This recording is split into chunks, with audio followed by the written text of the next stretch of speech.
we are definitely part of the conversation as far as I'm concerned. I do sit on various panels about sustainability. I think if you don't have support, it's very difficult to justify. Welcome to Technically Scotland. I'm Lee Murphy from the University of Edinburgh. And I'm Charli Corcoran from the University of Stirling. In the last episode, we heard how technicians are doing a huge amount of work to drive sustainability. But what does that actually look like in practice? How are technicians getting involved day to day and at a bigger scale? We're back with our series guests to find out more, but first, here's a quick reminder about who they are. Hi, so my name is Mira Pringle. I'm the Technical Manager for the School of Health and Life Sciences at the University of the West of Scotland.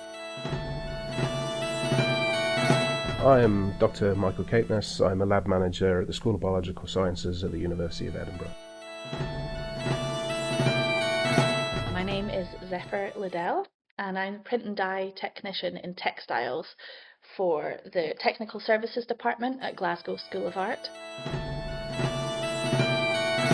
Hi, I'm Novakova, Mira, and I work as Institute Laboratory Manager at the Institute of Immunology and Infection Research, School of Biological Science at the University of Edinburgh. My name is Christine. I am from Edinburgh Napier University. I am an animal and plant science technician based at our Sighthill campus in Sighthill. My name's Elisa Garcia-Wilson and I work at the University of Dundee. I'm a Sustainability Officer based in the School of Life Sciences. My name is Abby. I work at the University of Glasgow and I'm a teaching technician, and I currently work in the biomolecular teaching lab. For some technicians, involvement means leading large-scale initiatives and shaping how sustainability is approached across entire departments and institutions. The School Sustainability Committee has been established, and I continue being a member of this committee. So I represent our institute at this committee and people in terms of sustainability. Last year, when I led this sustainability institute-wide sustainability initiative, it was very important, I think, to have this kind of person in the building. And we had this as a school in each building, and it's very important. And this is why we were recognized as a team of leaders of the sustainability initiatives, because without leading this initiative would be very difficult to make it consistent and achieve the silver awards, I think. And I wish I could continue because it's important to keep going here. We are leading that at UWA, so I think we're probably in that fortunate position that we actually, because we are the ones that are driving those decision-making processes, and that's even where it's coming down. So last March, so coming up for almost a year ago, one of our senior technicians in biological sciences, he organised at UWS, it was the first time we had a science supplier event. So he led that and he organised that. Within that, we'd pulled in the sustainability angle because that's where we got to discuss with a lot of suppliers around the life cycle assessments and how that would tie into our LEAF work. So for us, it is the technicians in our school that are actually pushing and leading on these initiatives. In many cases, it's obvious technicians aren't just contributing to sustainability work, they're setting the direction and they're leading the way. I think at the building levels, there's always a technician involved at the kind of head of those initiatives and helping other labs fulfill the criteria to achieve silver level sustainability goals. So I spoke with our senior leadership team, spoke to them about the benefits of trying to become more sustainable within our lab spaces, of the benefits that I saw at previous HEIs. And so in 2024, SLT agreed to join up with LEAF. So we became a part of that. And then I set up a LEAF working group within our school in HLS. That leadership often translates into practical changes, reshaping how things actually work on the ground. We trialed in one lab area a new system for glass waste, and now looks like it's much better system. So I would like to implement this system in all lab area, and I'm in communication with building management and health and safety on some logistic. This new system would be much better, safer, and we will be able to recycle glass waste more efficiently, I believe. I am the head of sustainability in my lab, certainly. I'm the one who instigates all the practices and kind of does a bit of the research behind what practices might be best. As well as that, my lab, and especially myself, are the kind of go-tos for any questions relating to sustainability. I'm writing also grant application for equipment, or for equipment which will update or upgrade our cold storage facility, cryo storage. And I just this week or last week, I volunteering as a evaluator for new lab consumables framework, which is organized by our procurement department. So as our technicians that are having those discussions with suppliers and with procurement around if we can set up consumable stores on site. So, from waste systems to procurement decisions, technicians are influencing how sustainability is built into everyday operations. And as we spoke about in episode 1, this work rarely happens in isolation. Technicians are often working in teams made up of many different roles and from many different departments.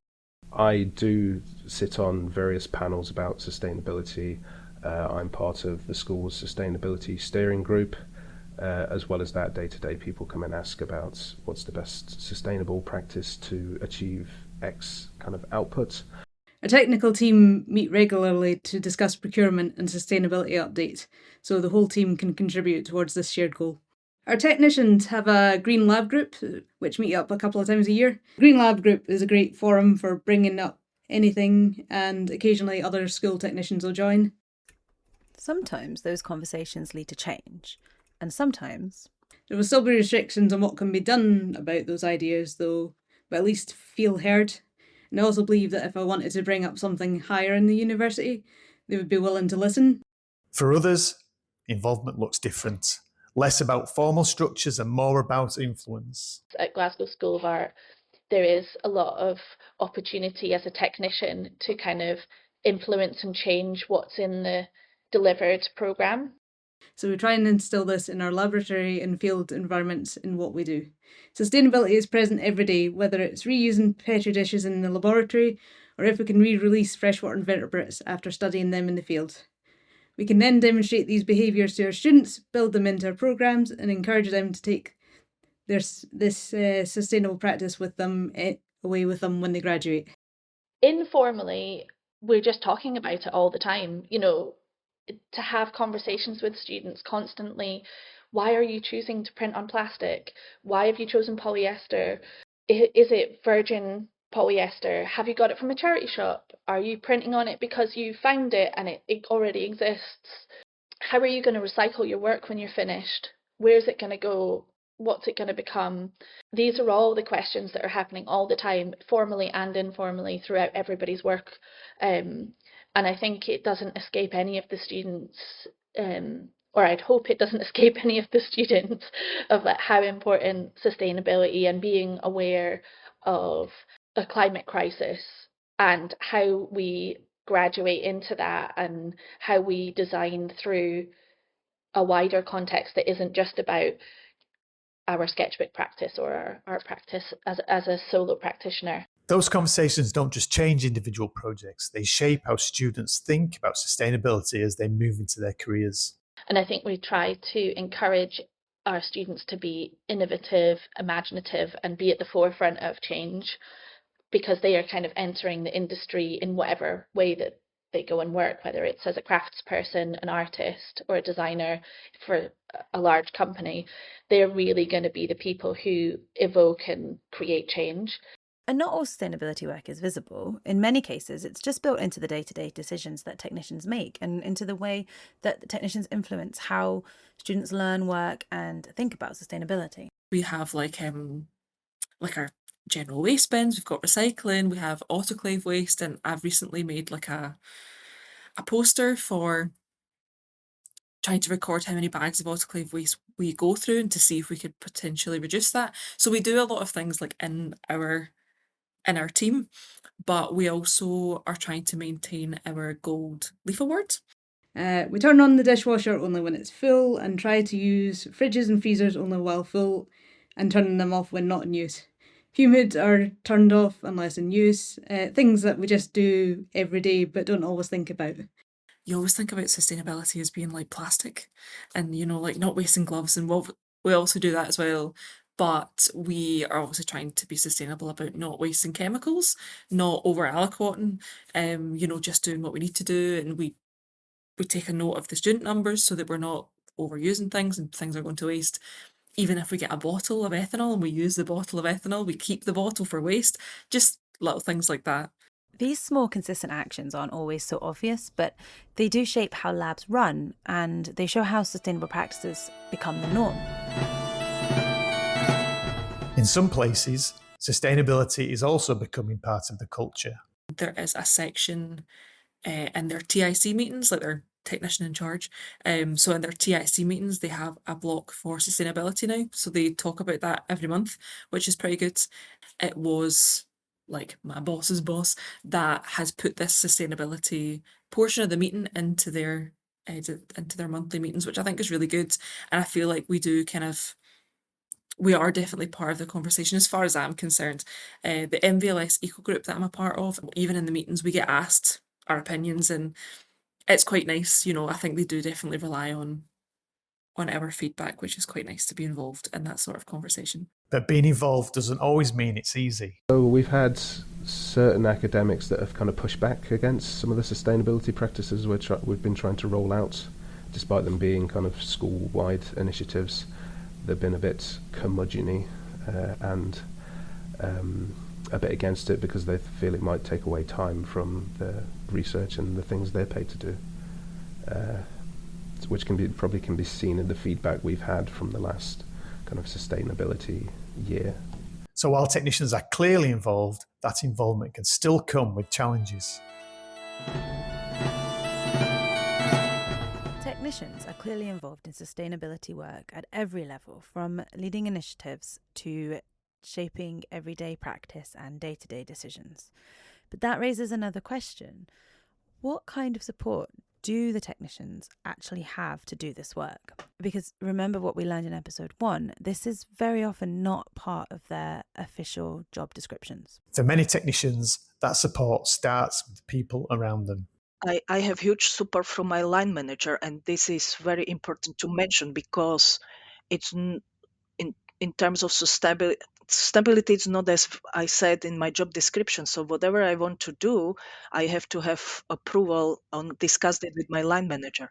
And I don't know, I can't talk for everybody's, but I feel very lucky because my line manager supporting me completely, understand that it's very important, and we always try to find a way so I'm not stressed and I can do what I think is right to do together with another work which I'm supposed to do. My professor, Louise Horsfall, is very supportive of those initiatives that I undertake for sustainability. She's one of my biggest champions of doing it, and helps me and gives me the time to do it off kind of my own back. And she appreciates sometimes it goes on a bit more than the 5% that I've kind of been given to do, which she's fully understandable about. That kind of support can make a real difference, creating space to try things and push ideas forward. But even with that support, there is a common challenge that keeps coming up: time. I feel we are given the support. The time is always a bit more difficult to factor in because, as we were touching upon, it's not recognised formally in your job description. So therefore, you've got all your other day job activities, plus we're doing that on top as most technicians are. And again, because we don't have that formal model that we can say we are putting 10, 15, 20% of our time towards sustainability. It is about us managing that time. So we're definitely given the support and the appetite's there for it, but it is just around us trying to fit sustainability in amongst all your daily tasks and duties? We are tied to the teaching timetable, and time to proceed with certain tasks can feel limited.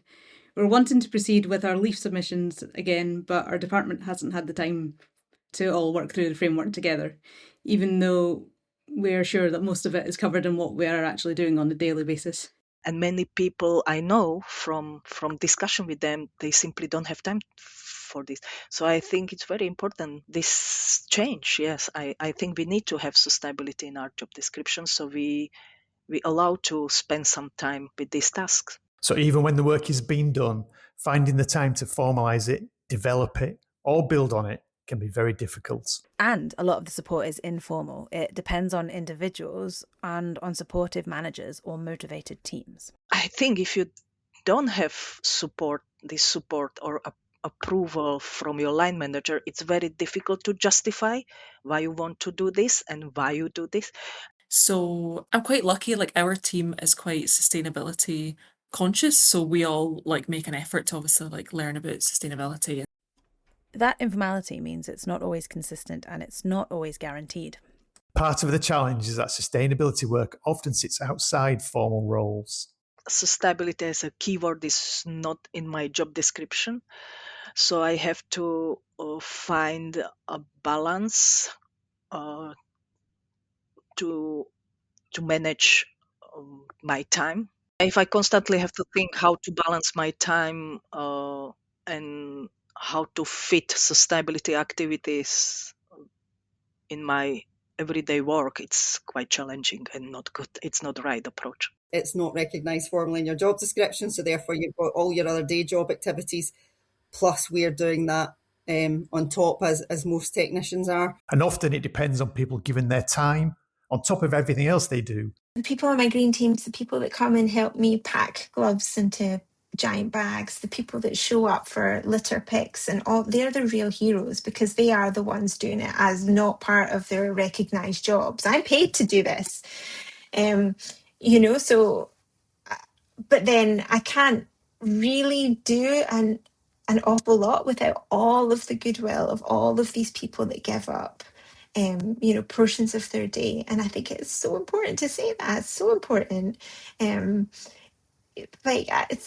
I can try and facilitate this, but the real people who are really changing things are people doing this on top of everything else that they have to do. So even when technicians are supported, they're often still fitting sustainability into the gaps around their core responsibilities, which raises the question, is informal support enough? I think it's very important, more than ever, to make proper structure so we have more roles related to sustainability, like coordinators.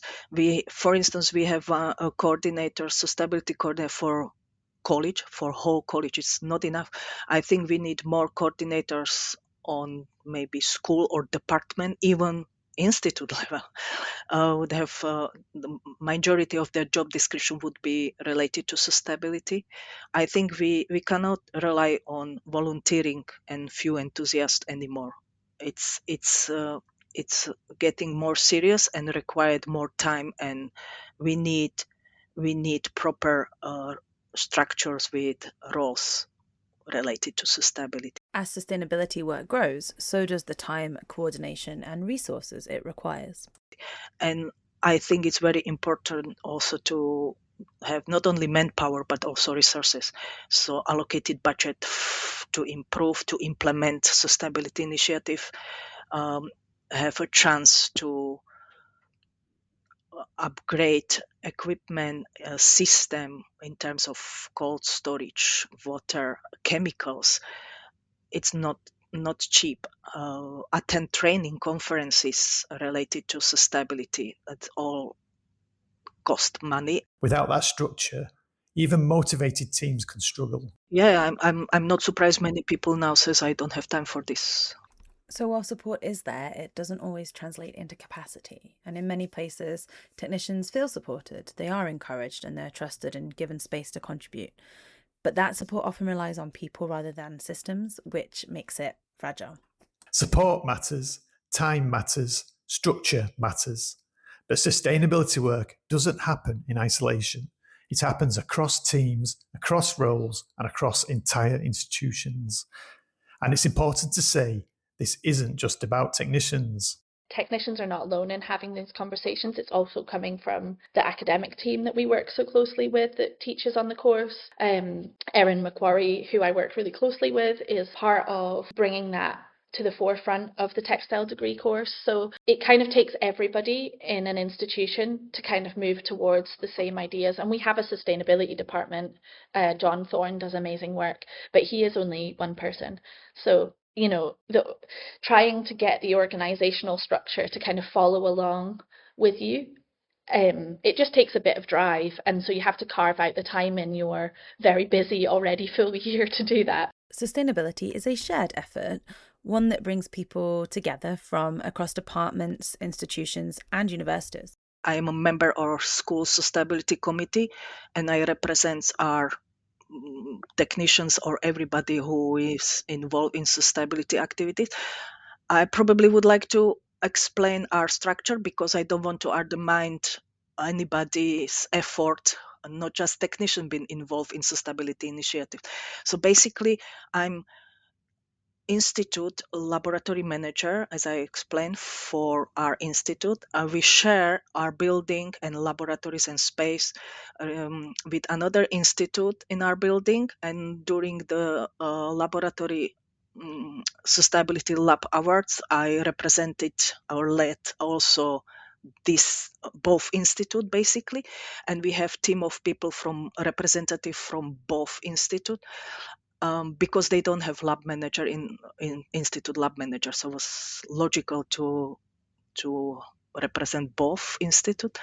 And in our lab representative team, we have people with diverse roles. We have technicians, lab manager, research assistant, postdocs, fellows, even PIs, because not all groups have technicians or local lab manager. So as you can see, it's not only technicians.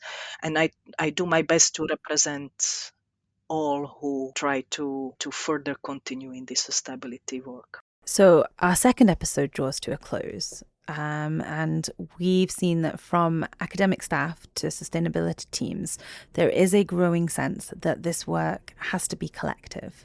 In some cases, technicians are directly part of decision-making spaces. In others, they're represented or contributing from the edges. And even when everyone is working towards the same goal, there are still challenges. Even in these collaborative environments, time and capacity are still major barriers to this work. But one thing that came through clearly in our conversations was the appetite for change. I didn't come across one single person who doesn't want to be sustainable. So technicians are in the room, they're part of the conversation, and they're shaping how sustainability happens every day. So how can you get more involved? I'd like them to get in touch personally. If there's anyone like me or anyone who's a technician who's struggling with sustainability, talk to other technicians. Chances are they might be doing something different to how you're doing it, which might be easier or might be a different route that you've not thought of. So communication is really great between technicians, and much kind of missed, particularly if you haven't got a big technician pool to talk about. And there's no reason it has to stay within your university. You can reach out to others using various kind of contacts. Sustainability is such a hard topic. I feel like it's really easy to get bogged down by not thinking that little differences don't add up, but they really can. I've definitely learned that every job can be a green job, and there's a little bit of green in everything. So don't be disheartened. Being in the room is one thing, but connecting, sharing, and recognising the impacts you already have, that's where change starts.